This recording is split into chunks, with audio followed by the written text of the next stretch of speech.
Porteira aberta, seja muito bem-vindo, bem-vinda ao podcast do Patrone. Como você sabe, o objetivo aqui é falar sobre os assuntos relacionados ao agro, sempre com quem entende.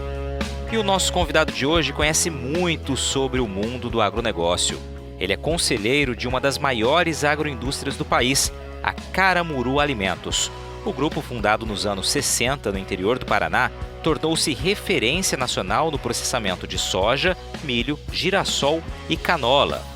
Hoje também está presente em Goiás, Mato Grosso, São Paulo, Minas Gerais, Espírito Santo, Amapá, com atuação bastante diversificada nos segmentos animal, industrial, produtos de consumo, commodities, biodiesel, logística, e está prestes a inaugurar a primeira fábrica de etanol de soja do Brasil. Projeto, aliás, considerado pioneiro no mundo. Ficou curioso? Então continue aí, o bate-papo já vai começar.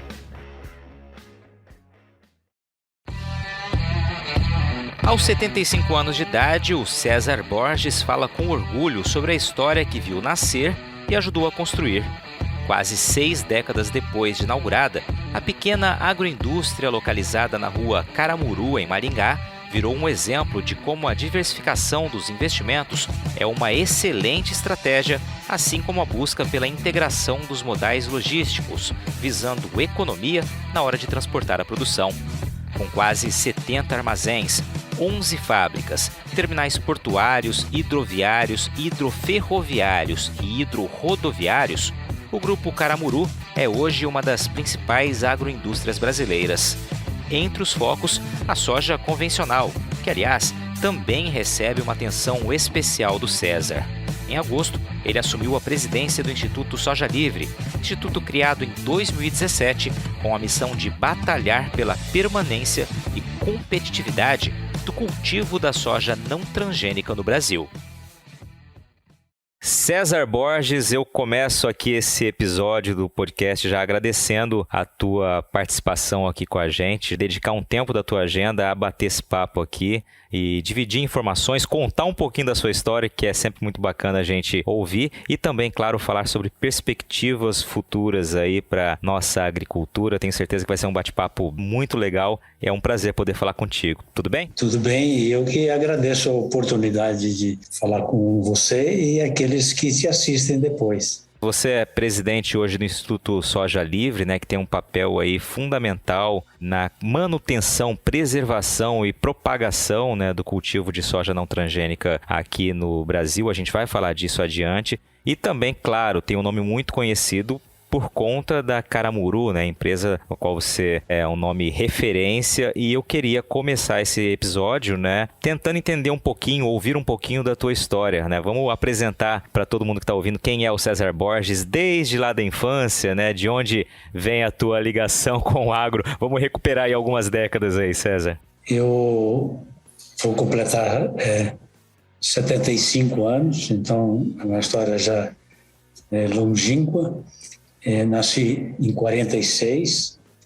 47, o meu pai me pegou, a mim, meu irmão mais velho, minha irmã na barriga da minha mãe, e fomos nós todos para o Paraná. Saímos de Uberlândia e fomos para o Paraná. Meu pai era um apaixonado por terra, e quando ele viu o que estava acontecendo no Paraná, a história da Terra Roxa, ele não teve dúvida. A minha mãe tinha herdado alguma terra do pai dela, mas a terra, diz o Roberto Rodrigues, que terra do cerrado nem dado nem herdado. E depois veio o Paulinelli e mudou toda essa história aí, e a Embrapa com tecnologia, e hoje a gente vê que Mato Grosso é campeão nacional de produção de soja, de milho, mudou totalmente essa história, né? Mas aí, nessa fase toda, que a gente foi para o Paraná, a gente morou no sítio uma época. Nessa época que a gente morou no sítio, o meu pai, um detalhe, ele era dentista. Todos os irmãos do meu pai, todos os meus tios homens, por parte do meu pai, eles foram dentistas práticos. Porque o meu avô também era dentista prático. Mas eu sempre digo que o meu avô era mais caçador e pescador do que dentista. porque minha avó chegava, a paciente estava de boca aberta. O que você está fazendo aí, minha filha? Aí ela ia responder, eu falava, não, vai embora.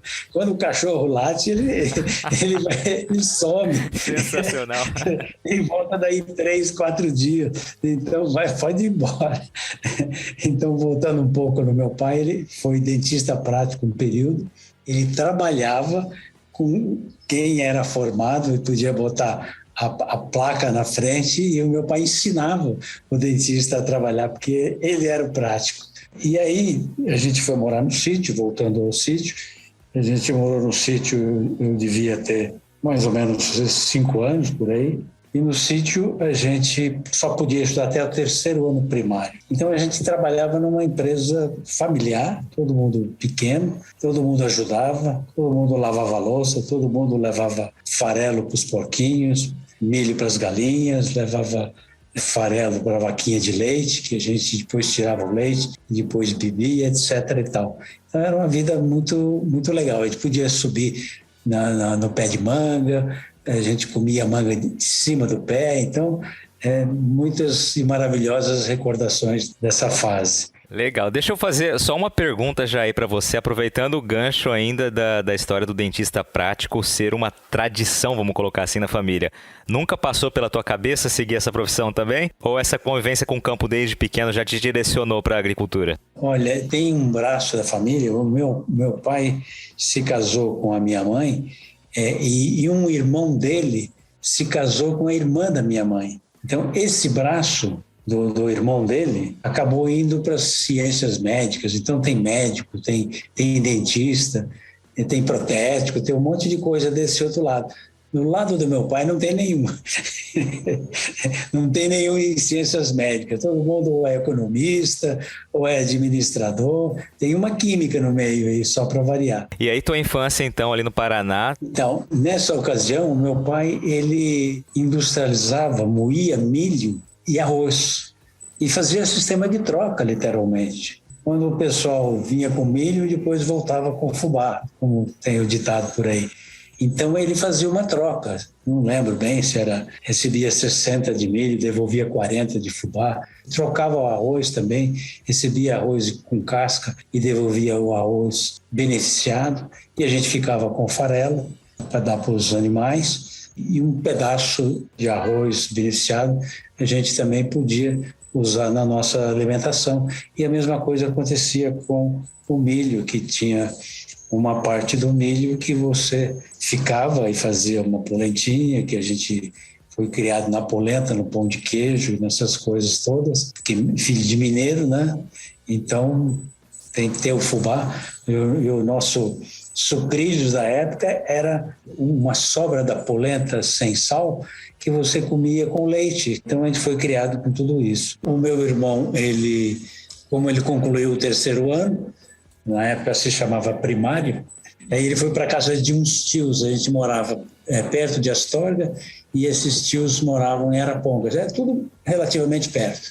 Aí o ano seguinte eu fui para uma outra tia, também em Arapongas, e depois a minha irmã também seguiu o mesmo caminho, indo para essa primeira tia, a mesma que ficou com meu irmão, e a gente, depois desse ano com os tios, a gente ia para Londrina, num internato, num colégio chamado Instituto Filadélfia e Colégio Londrinense. Então, eu fiz 1 ano e meio lá, meu irmão acho que fez 2 anos, a minha irmã estudou num outro colégio, e aí quando chegou a vez do mais novo, eu sempre digo que ele foi um privilegiado, porque aí meu pai resolveu juntar a família de volta. E ele não chegou aí nem para casa de tio e nem para internato. Então a gente foi para Maringá. E aí em Maringá meu pai se associou com o tio dele e ele montou uma máquina de beneficiar café. Esse negócio não prosperou e ele acabou no mesmo local, separando a sociedade com esse meu tio e ficando de novo solo.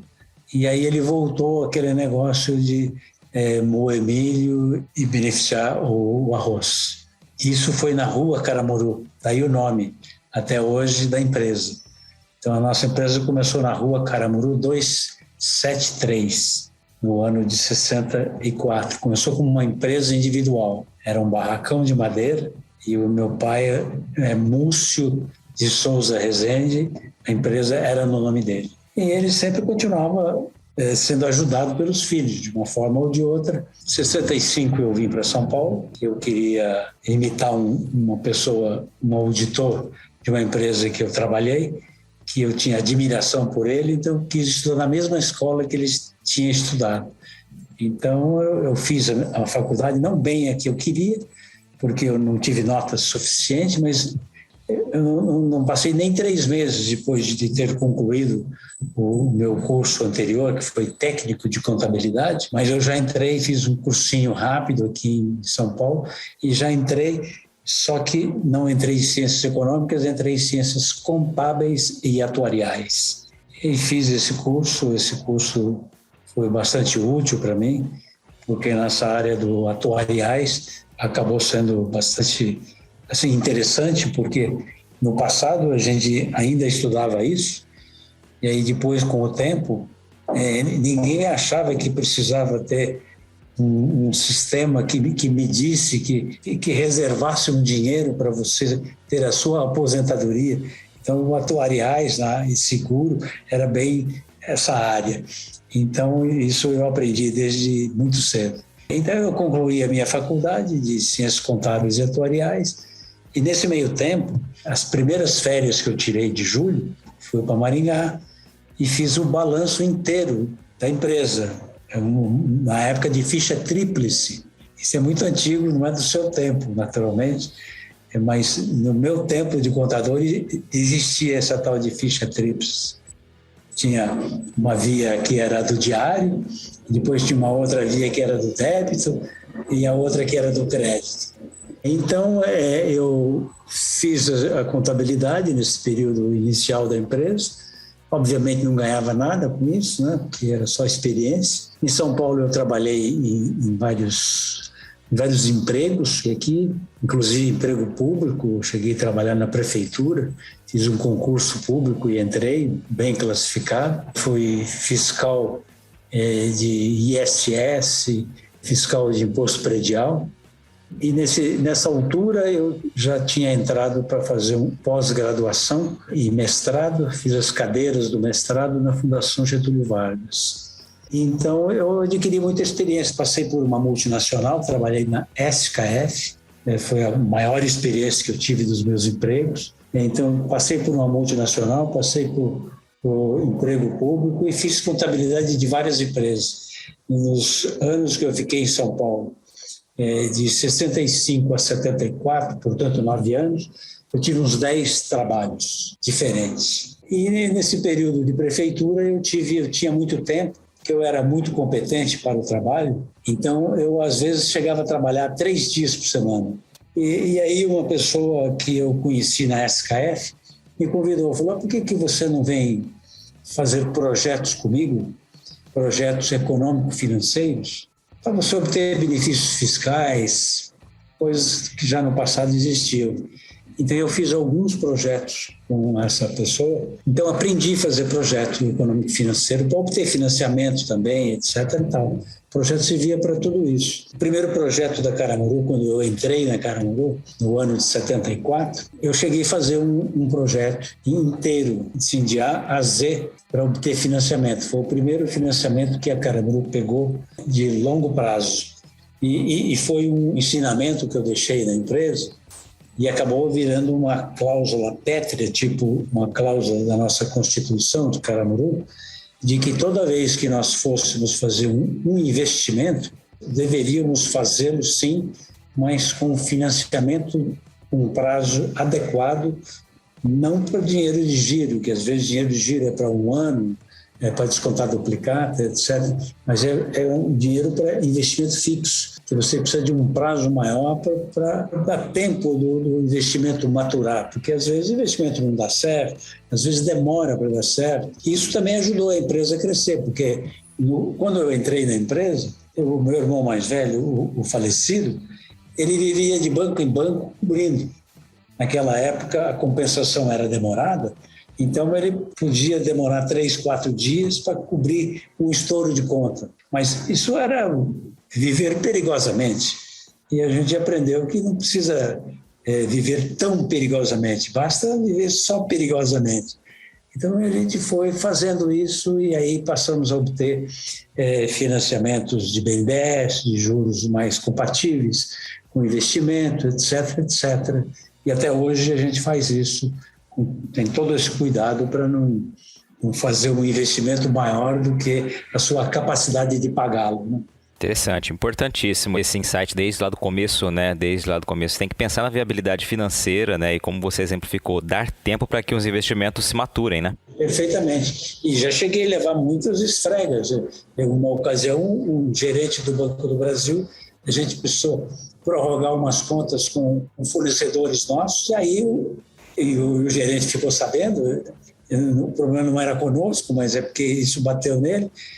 E ele falou, mas por que vocês não param o investimento? Eu falei, desculpe, senhor gerente, mas se eu parar o investimento, aí eu quebro.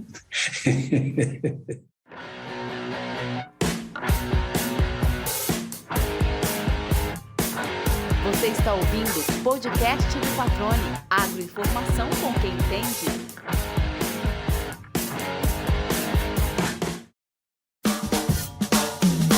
Você sabe que, além de ser o maior produtor de soja do Brasil, Mato Grosso também é uma referência na exportação do grão para outros países, né? Mas você sabia que o consumo da soja mato-grossense dentro do estado tem crescido gradativamente? Nas últimas 4 safras, o aumento médio da nossa demanda interna girou em torno de 5% ao ano, resultado direto do investimento na verticalização da produção, como o que é feito pela Ruth Brasil. A empresa processa mais de 1.000 toneladas de soja por dia, transformando o grão em farelo, que atende aos mercados nacional e internacional, e óleo, que é direcionado para a produção de biodiesel. Instalada no Distrito Industrial de Cuiabá, a fábrica vive um momento de expansão, com expectativa de ampliar já para o ano que vem a capacidade de processamento para 1.400 toneladas de soja por dia. Fundada em 2016 por empresários com mais de 30 anos de experiência no agronegócio, a Ruth Brasil prioriza a qualidade dos produtos e serviços prestados, seguindo rigorosos programas de boas práticas de fabricação, com o orgulho de ser uma empresa que acredita em Mato Grosso. Para conhecer mais, acesse www.rutbr.com.br. Vamos aproveitar essa deixa aqui, César, pedir para dar esse pulo agora macro, para a gente trazer a realidade da Caramuru hoje, né? Vamos falar um pouquinho sobre a empresa, né? Ela tem uma das características, né? Além de ser muito conhecida, evidentemente, pelos resultados, uma empresa que tem uma diversificação muito grande também no leque de produtos, né? Queria que você dissesse a realidade de vocês hoje. Só voltando um pouquinho no tempo, a gente saiu de Maringá, foi para Apucarana. Quando eu entrei, já estava em Apucarana. E aí, meu pai, que conhecia Goiás, Minas, e viu que as coisas começaram a mudar, começou a se produzir naquela terra que ele achava que não produzia. Aí a Caramuru fez o movimento contrário. Então vamos botar uma unidade lá em Goiás. E aí a gente também pôde atender do Paraná e atender de Goiás as áreas geográficas que a gente podia, que a gente vendia. Isso nessa época só produtos de milho. Nessa fase, a empresa ainda não tinha a soja no seu negócio. Aí depois a gente teve um período que a gente pôde ensinar muito aos agricultores de Goiás, porque o Paraná, os agricultores secavam o milho conosco em secadores artificiais, armazenavam em silos, e em Goiás era o contrário, eles deixavam secar no pé. Como era uma safra só por ano, e tinha um período que não chovia, então eles podiam deixar secar no pé. Mas a gente falou, olha, vocês podem fazer diferente. Se vocês quiserem, vocês podem vender o milho antes, se tiver um bom preço. Se vocês quiserem, vocês secam o milho, guardam o milho e vão vender na entre-safra, um outro período. Então você podia vender na pré-safra e na entre-safra pós-colhido. E isso os produtores gostaram, passaram a ganhar dinheiro, e isso foi muito bem visto e reconhecido, o que permitiu que a gente entrasse na área da soja. E aí então nós fizemos uma fábrica para processar soja também em Itumbiara, ao lado da fábrica de processamento de milho. E aí a gente observou que muitos clientes da Caramuru compravam nosso óleo bruto, traziam para São Paulo, refinavam e depois levavam o óleo refinado envasado para vender lá na região de Itumbiara. Aí nós demos mais um passo, fizemos uma refinaria e passamos a refinar o óleo e vender o óleo envasado e refinado. Fizemos uma segunda fábrica de processamento de soja, isso na cidade de São Simão, para utilizar a hidrovia Paraná-Tietê. Até hoje é a única fábrica que está na Barranca do Rio. Nesse meio tempo também a gente tinha feito uma fábrica para extrair o óleo do germen de milho.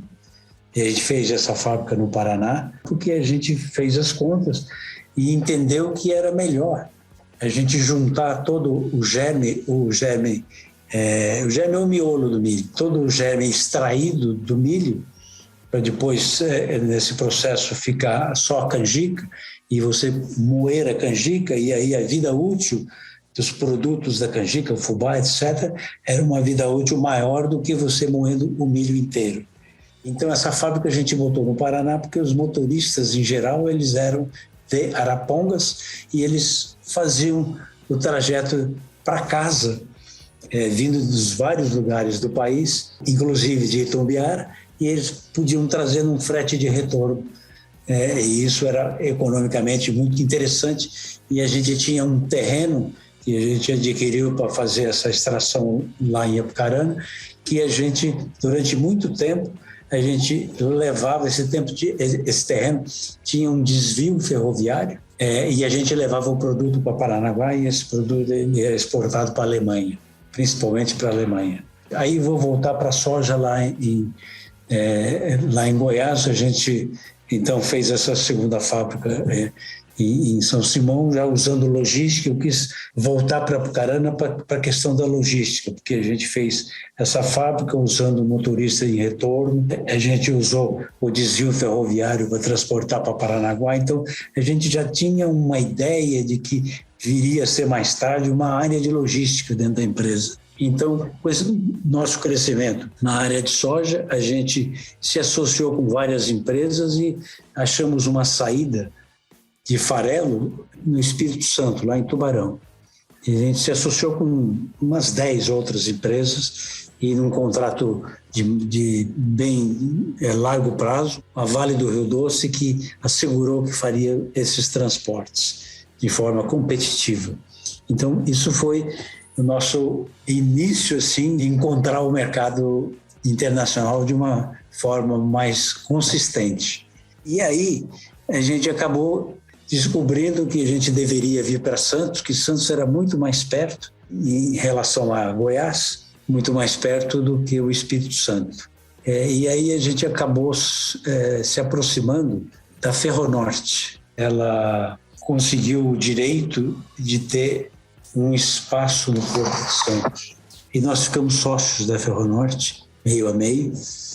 Naquela época, a Ferronorte era uma empresa com pouco dinheiro, então nós construímos tudo o que precisava construir no Terminal 39, no Porto de Santos. E depois a gente foi acertando com o transporte, que a Ferronorte fez para nós mesmos. Então, e a gente veio crescendo, e aí de Ferronorte virou a ALL, de ALL virou Rumo, e hoje nós somos sócios da Rumo. E também fizemos várias atualizações, o contrato se estendeu muito mais tempo, e a gente fez modernização, aumento de produtividade, e a gente antes dividia o berço com outros embarcadores, hoje nós somos donos do berço.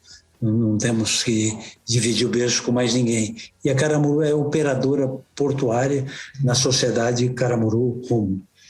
Mais recentemente, nós tivemos a felicidade de ter a oportunidade de fazer um terminal ferroviário.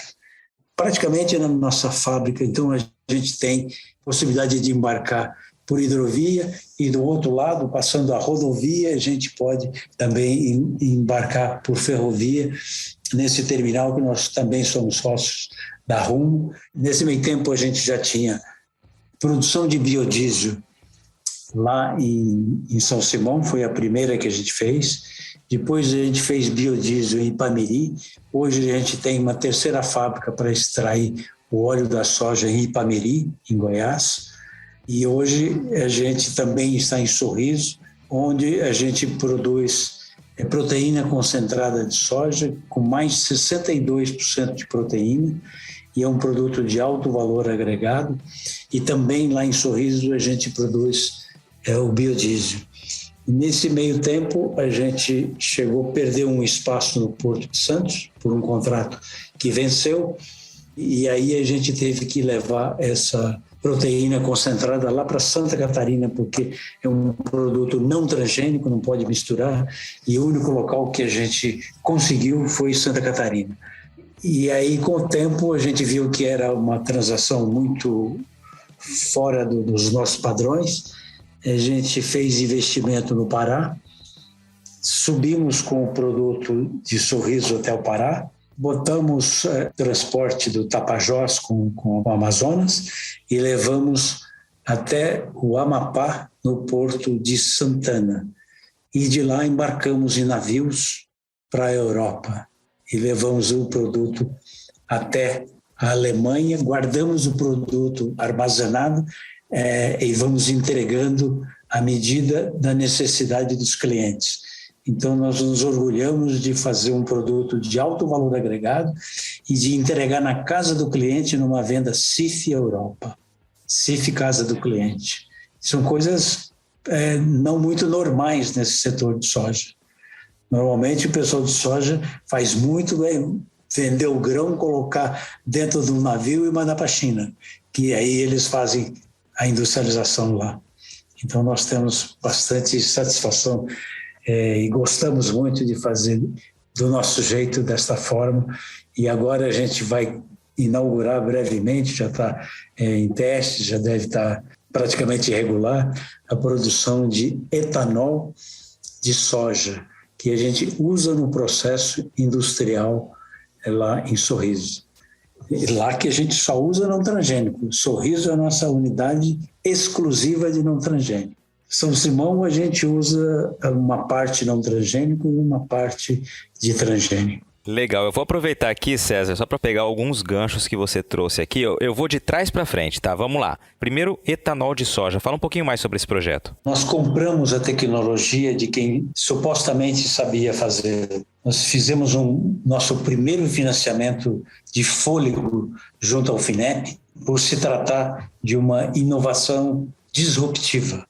Então, no processo industrial, são coisas que você aumenta a temperatura, diminui a temperatura, puxa aqui, puxa ali, coisas que eu não sei te explicar assim, porque foge muito da minha área e eu vou demorar para entender tudo isso. Enfim, a gente conseguiu fazer o etanol. E, ao mesmo tempo, a gente conseguiu também aumentar a nossa produtividade, a nossa produção de lecitina, que tem um alto valor no mercado, a lecitina não transgênica. Isso tudo está explodindo lá na fábrica de Sorriso. E tem mais um detalhe ainda. Esse etanol que nós vamos produzir, boa parte dele, a gente usa no processo industrial para produzir a proteína concentrada de soja, a famosa economia circular, que hoje está na moda. A bioeconomia e a economia circular.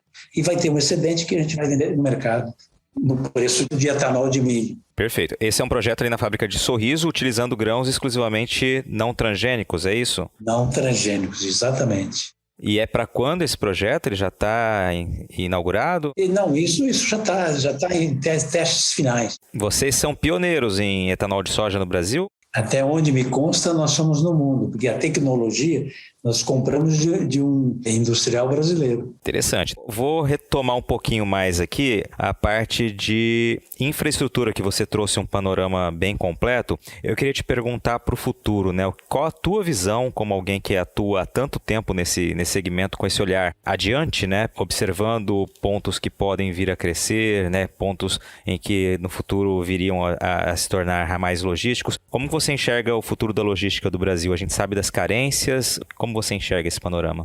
Eu tenho observado o ministro Tarcísio com grandes anúncios de que está implementando, e ele, há 10 anos para frente, ele quer ter a matriz de transporte mais equilibrada, aumentando substancialmente o transporte ferroviário. Observe que ele vem fazendo várias ações nesse sentido. Goiás, até pouco tempo, saindo de São Simão e de Rio Verde, não chegavam a Santos por ferrovia e agora já chegam. Então, tem outras localizações passando por Goiás, que vão se ligar na própria Norte-Sul, possivelmente para cima, para o norte, e também em direção ao leste. Vejam isso acontecendo assim, de forma bastante concreta.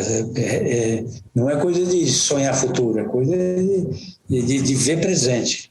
Aquela estrada que não se transitava ali para Santarém, aquele trecho que todo ano os caminhões ficavam encalhados lá, isso é um trecho que não era tão grande, mas nenhum governo durante 20 anos não foi capaz de fazer, e o nosso ministro ele teve essa competência.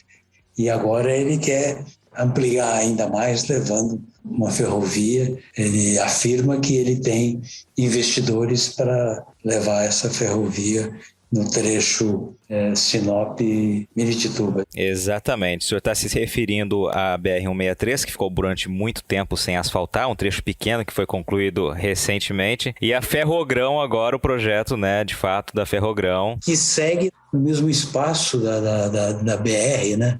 Praticamente não vai derrubar nada, vai fazer no espaço já existente, né? Então, isso me parece que faz todo sentido do ponto de vista ambiental.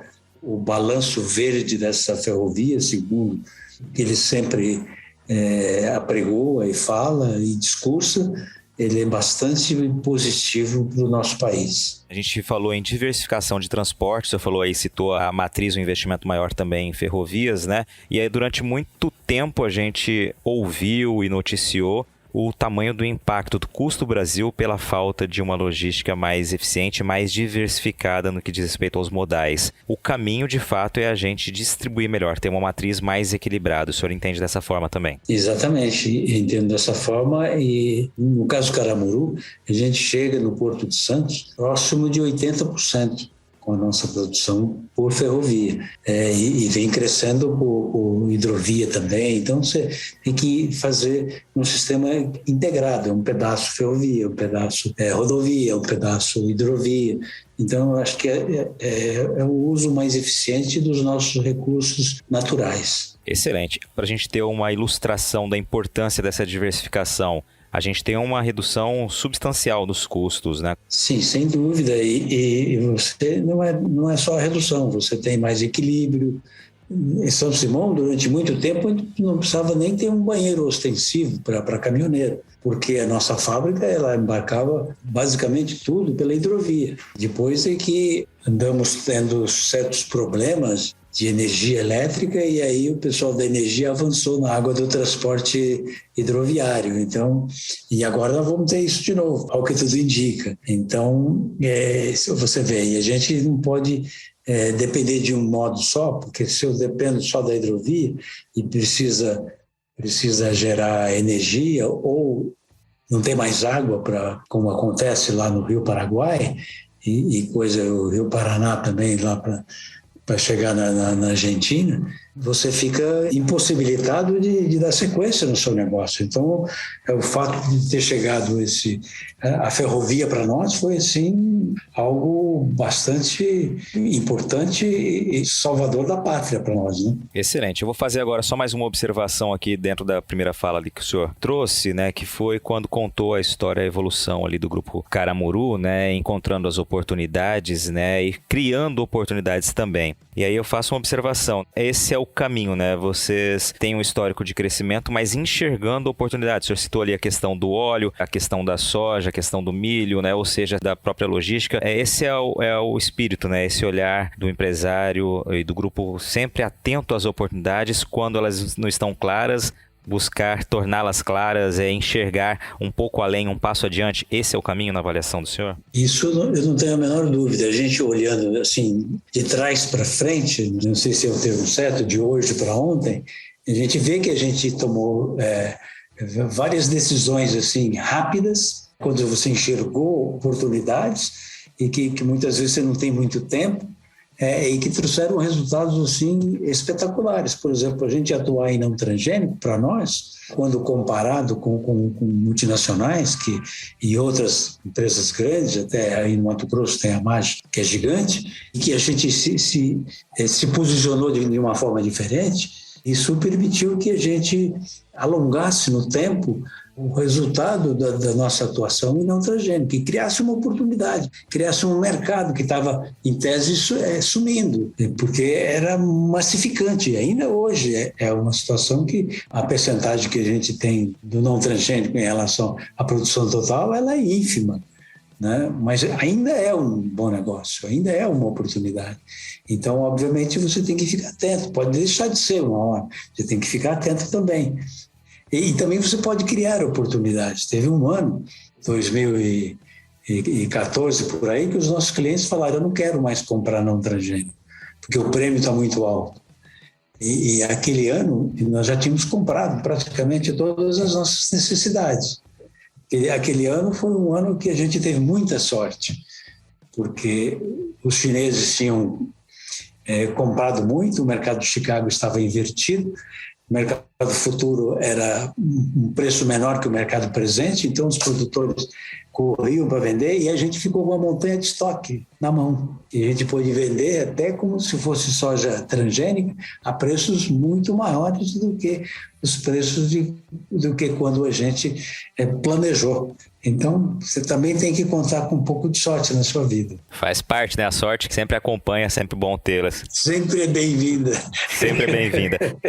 Agora, César, hoje para a gente trazer um pouquinho, já fazer essa migração, né, para a questão da soja não transgênica, passando o bastão de um assunto para o outro. A Caramuru hoje trabalha com qual percentual de soja não transgênica, para a gente deixar isso claro para quem está nos ouvindo? A Caramuru hoje ela deve ter aproximadamente entre 30% e 40% de soja não transgênica.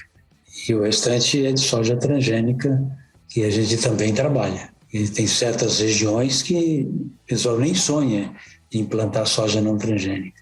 E a gente até tenta incentivar, mas às vezes a pessoa não tem nem vontade. Então você tem que obedecer as regras de cada local que você está. Então, o produtor, ele faz o que ele quer. É a tal liberdade de escolha que a gente acha que é fundamental que o produtor tenha. Como também o consumidor. Tem que ter essa liberdade de escolha.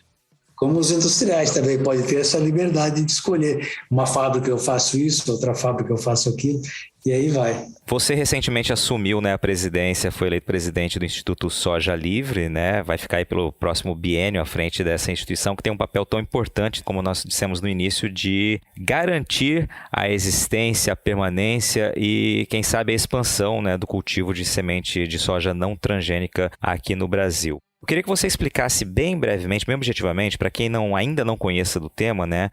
Qual a grande diferença para quem trabalha com soja não transgênica? Quais seriam as dificuldades, as barreiras para o avanço ou para a permanência de uma área maior de soja não transgênica no Brasil?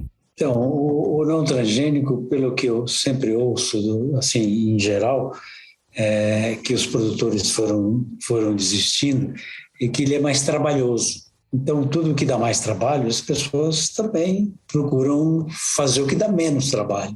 A transgenia trouxe essa facilidade para os agricultores. Agora, é claro, dinheiro no bolso, ninguém quer jogar fora. Se você tem uma oportunidade que te dá uma boa margem, você até aceita ter mais trabalho, por conta de você ganhar mais. Então, hoje a conta está bastante favorável para o não transgênico. E aquele produtor que tem aquela disposição e garra, ele pode vir que é um bom momento e ele pode ganhar essa margem, ficar com ele. Quando você fala a conta está a favor, né? Vamos só explicar aqui. A soja não transgênica, os compradores pagam uma bonificação, que é o famoso prêmio. Eu queria que você falasse um pouquinho sobre esse prêmio. Esse prêmio, ele envolve um conjunto de coisas que a gente aprendeu a fazer essa conta lá atrás, quando a gente teve uma entidade que eu presidi, que era a Abrange, e a conta era desmistificar. Era botar de um lado todo o custo e receita do transgênico e de outro lado todo o custo e receita, uma não transgênico e outro transgênico. E depois comparar. É tão simples quanto isso. E aí ver, não, mas aonde eu tenho desvantagem, isso me dá mais trabalho, então tem que me deixar um ganho. E aí essa conta ela é mais ou menos clara hoje. As pessoas sabem fazer essa conta. E em geral, essa conta ela pende a favor do não transgênico no valor da semente, porque a semente transgênica normalmente ela traz uma tecnologia mais atualizada, que traz mais facilidade para o produtor, mas ela tem o preço dos royalties, etc. e tal. E o caso da não transgênica, isso já está superado, não tem que pagar mais esse direito para ninguém. É só multiplicar a semente e pronto. Então, e você faz as contas. E quando no final sobra uma montanha de dinheiro a favor de um lado, você vai para aquele lado. E isso é o que acontece hoje. Hoje, essa conta está favorável ao não transgênico. E é claro que a gente tem que procurar aumentar esse mercado, porque senão muita gente vem para o não transgênico, aí a conta fica desfavorável para ele, porque aí é a lei da oferta e procura. Então a gente tem que ter em mente que a gente precisa abrir alguns mercados que ainda não existem para o Brasil. E a gente sabe que esse mercado está preponderantemente na China, no Japão e alguns outros países da Ásia. Perfeito. Hoje o nosso mercado está restrito a que região do mundo? Quem compra a nossa soja não transgênica? Então hoje o nosso mercado ele está restrito à Europa. A gente sabe que existe algum mercado na Ásia, mas esse mercado não tem sido atendido pelo Brasil, pelas exigências mais rigorosas do que a exigência europeia. Então, isso acaba fazendo com que o produtor não queira ir para o lado da Ásia, porque é um risco a mais. Bom, César, e quando você diz que o mercado da Ásia, o mercado chinês é mais rigoroso, né? Eu queria que você traduzisse isso para a gente, né? Por que na Europa nosso produto entra, qual as taxas de tolerância que eles adotam lá e qual é o mercado, como está o mercado chinês quanto a isso? Então, o número grosseiro de tolerância europeu é 1%. Quer dizer, você vê que 1% é 1 em 100. E o chinês não tem tolerância, é 0. Então, isso deixa um desconforto. Então, digamos que eu produzi pensando nessa margem de 1%, que é uma margem irrisória, é muito pequena. Mas pode acontecer um acidente, o produto pode misturar.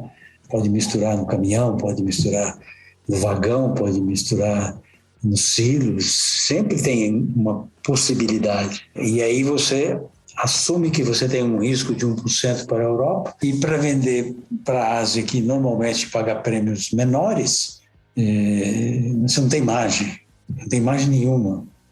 Então, aquele que te paga mais, ele te dá um chorinho de margem.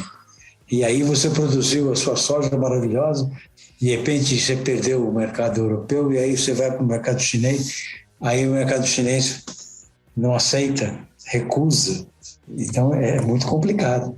Então por isso a gente tem que organizar para que o mercado chinês tenha o mesmo tratamento que o mercado europeu. Perfeito. Só traduzindo aqui então, quando o César fala em tolerância, está falando, claro, numa carga de grãos não transgênicos, né? Se é naquela carga, a análise mostrar que até 1% é transgênico, grãos transgênicos ali dentro, houve uma mistura, a Europa ainda acaba aceitando e a China não aceita, é tolerância 0, seria isso, né, César?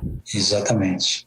Você disse que é preciso conseguir negociar com esse mercado chinês, vou utilizar essa palavra. O que vocês estão fazendo no Instituto Soja Livre para conseguir um acesso a esse mercado com uma tolerância um pouquinho maior, né, e não a tolerância 0? Então, isso a gente já vem fazendo toda a argumentação junto ao Ministério da Agricultura, para que ela negocie isso com a China para que a gente tenha esse mesmo nível. E o que representaria para o sojicultor brasileiro, né, para quem investe no cultivo de soja não transgênica, essa abertura de mercado adicional? A gente teria aí, quem sabe, uma garantia de demanda? O mercado chinês compra muita soja não transgênica também. O que pode se esperar de uma eventual abertura de portas aí? Então, a gente já tem um benefício atual que tive depois fazendo as contas, que isso já dá mais de meio bilhão de reais. Esse benefício atual, né? Benefício calculado. Então, digamos que se a gente conseguisse aumentar potencialmente o mercado, se a gente conseguisse dobrar esse mercado, a gente poderia chegar até num benefício, e esse benefício é um benefício calculado por agricultor. Isso se dobra, isso pode chegar a 1 bilhão de reais. É um número bastante interessante, né? Deixa eu só entender essa conta. Você está falando do benefício, está dizendo a remuneração adicional? É o conjunto. Lembra aquele conjunto que eu te falei? Que você tem que pegar, analisar, fazer uma abertura do que compõe a soja não transgênica e uma abertura do que compõe a soja transgênica, abrir entre custos e receitas. Então, feito isso, o número atual, ele está dando uma margem bastante interessante para o agricultor, favorável, que isso está dando um valor de 800 reais por hectare. Então, se eu fizer uma conta simples, o Brasil planta 40 milhões de hectares e só 2% é não transgênico. Então, isso dá 800 mil hectares. E vezes 800 reais por hectare, eu tenho 640 milhões de reais para o produtor não transgênico.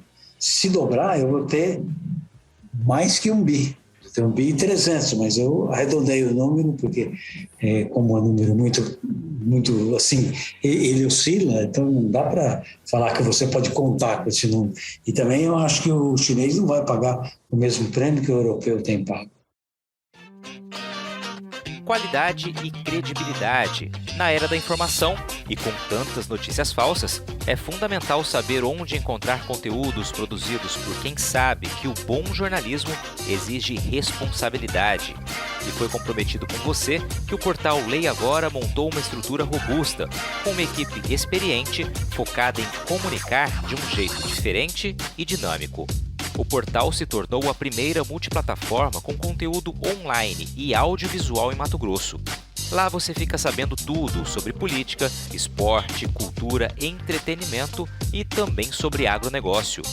Toda quarta-feira à noite tem o programa Agro Agora, apresentado pela produtora rural Adriane Steinmetz, que, aliás, foi a entrevistada do episódio número 5 do podcast. Vale a pena você conferir a história dela.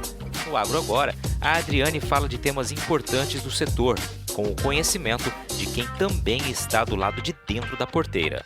Para acessar todo esse conteúdo no site ou nas redes sociais, é só digitar leiagora.com.br.